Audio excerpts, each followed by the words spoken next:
The Popular Girl. At exactly the same moment Robbie Breeze opened the hatch to the McKeon silo, my mother and father stood at the bedside of Eric Christopher Zerba. It was nearly midnight in Germany. My parents were trying to talk Eric into speaking with his younger brother on their cell phone. My father held his phone above Eric's bed like it was a fragile baby bird. Eric did not want to talk to his younger brother. Eric Christopher Zerba told my father to get out of his goddamn room and leave him alone. At that moment, my cell phone was sitting on the coffee table in our living room, beside an empty container of chicken-flavored cup of noodles. I often forgot to carry my phone with me. At that moment, Grant Wallace fell down in his bathroom while taking a piss. Grant hit his head on the rim of the toilet. It was not a nightingale. Grant Wallace's head broke open. It didn't matter. Grant was hatching. The bug that came out of Grant was young and powerful. He was hungry and also very horny. He needed to eat, and he needed to find Eileen Pope. He could not smell or hear Eileen Pope, even though she was 4 miles away from the Wallace home. Grant Wallace made a terrible mess in his bathroom. There was nothing that was not covered by spatters of blood after he finished eating, but Grant was still hungry, and he also wanted to fuck and make more bugs with Eileen Pope. When he came out of the bathroom, Grant Wallace ate his 2 younger brothers, his mother, and his family's Yorkshire Terrier, which was named Butterfly. Grant Wallace's father, Will Grant, was not home from his job in Waterloo yet. Will Wallace owned Fire at Will's indoor shooting range and gun shop. At that moment, Will Wallace was selling a 9mm Ruger over the counter to a drunk man who claimed he was going to use it to shoot his ex-wife's cat. Will Wallace had a sign behind his counter. The sign displayed Will Wallace's 2 favorite mottos. It looked like this: "A gun is not a toy. All sales final."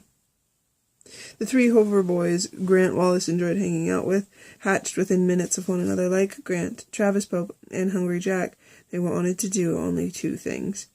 Now there were 7 bugs in Ealing, Iowa: Eileen Pope and her 6 suitors. Hungry Jack, Travis Pope, Grant Wallace, Tyler Jacob, Devin Stoddard, and Roger Baird. Eileen Pope was going to be very popular. Eileen's dance card was full. At that moment, the Vice President of the United States of America was performing his monthly testicular self-exam. His balls felt perfectly fine. The Vice President of the United States of America named his balls Theodore and Franklin. Theodore was a little bigger than Franklin. And Johnny McKeon was inside his office. He watched the little 2-headed baby boy inside the jar. Johnny had seen the boy move before. The 2-headed boy was moving his hands now, open and closed, open and closed, open and closed. Johnny said, "Ain't that a kick?"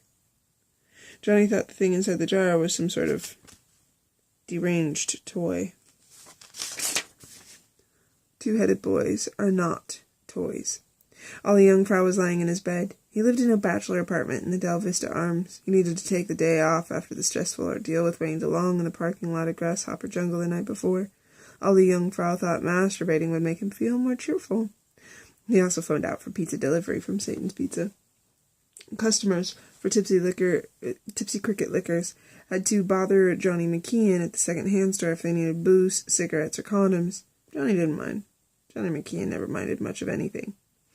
Louis, the Chinese cook at the Pancake House, whose real name was Ah Wong Sing, met Connie Breeze in the alley at Grasshopper Jungle.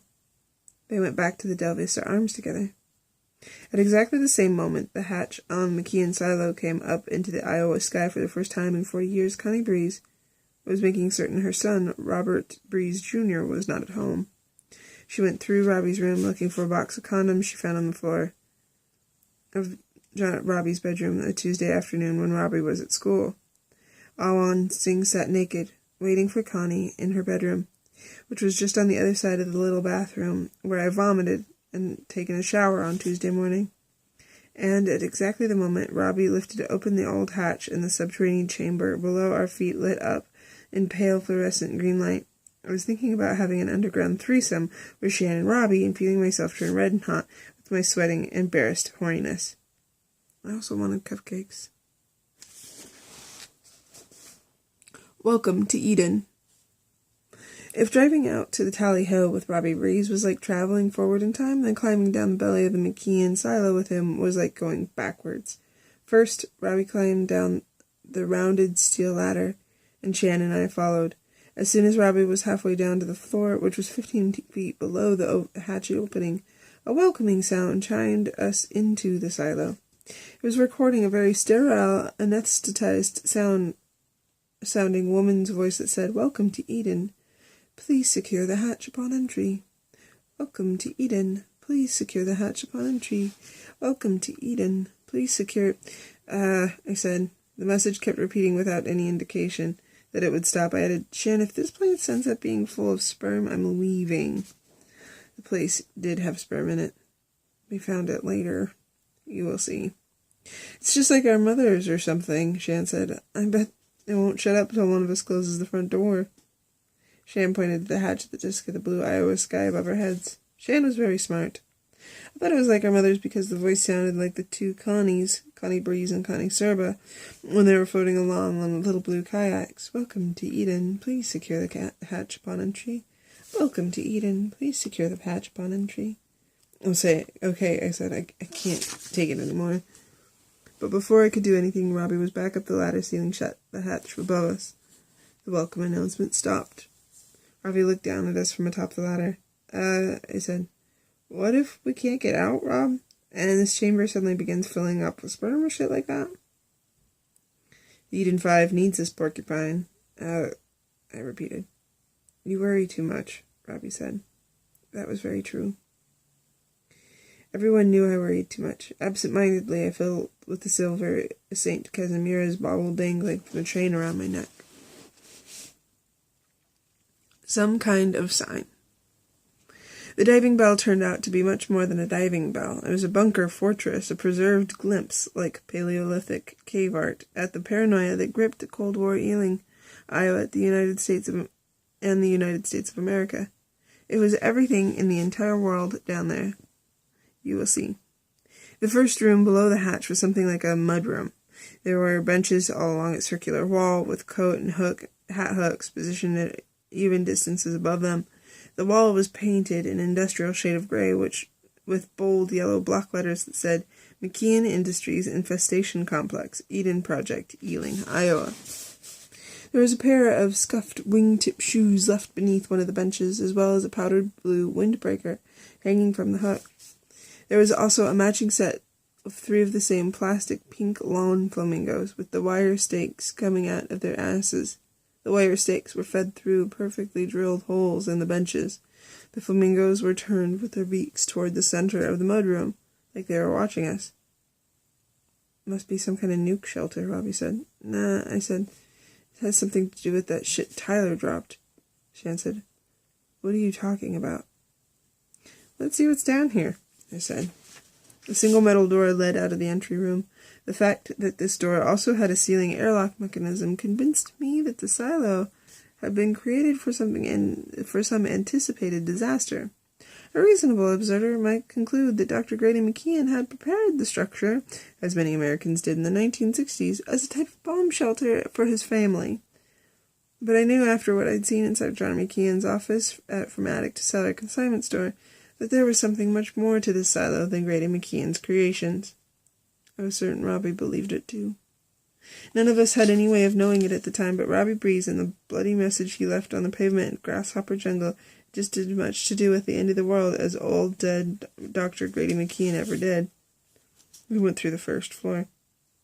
Robbie said, "I don't mind telling you this, Shan, but I think you should keep this place secret from your parents so we can have a raging party down here." "Like an orgy," I whispered. Shan said. "Could rule the world from this place," Robbie offered. I wasn't really listening to them. I was nervous about being there, and I was silently communicating to St. Casimira's, asking him if he could make me stop thinking about having an orgy. In the early 1970s, among the last times anyone had ever been down inside the McKeon silo, which was technically called the Eden Project, scientists and workers from the McKeon Industries actually did come down here to have sex parties. We would find this out later, much to Shan's embarrassment. The doorway led us to a vast tiled hallway of lockers, which in turn opened on either side to a wider shower room on our right, sinks and mirrors to our left, with gleaming stainless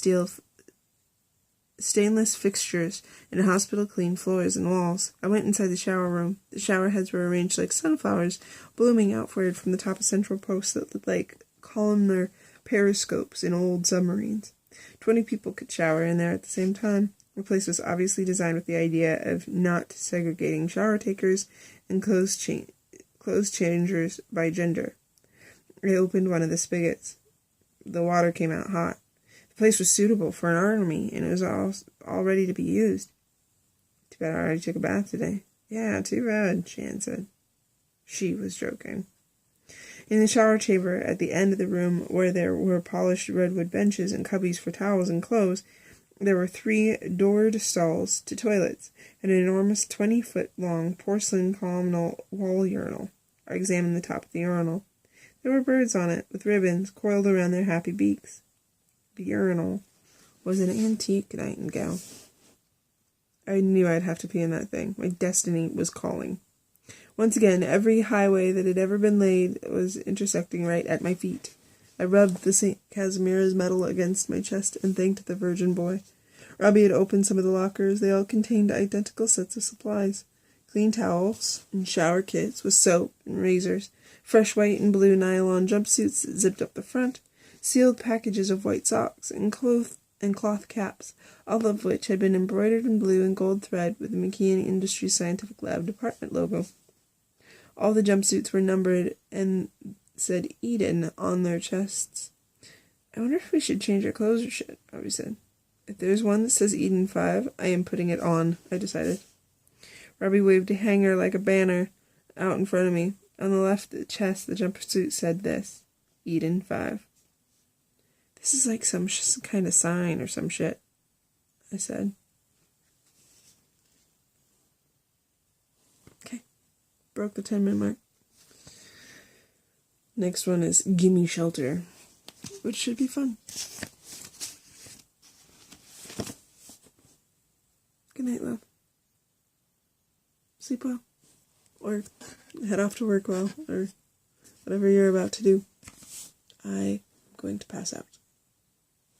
Love you. Wait. See, that just looks like a goat.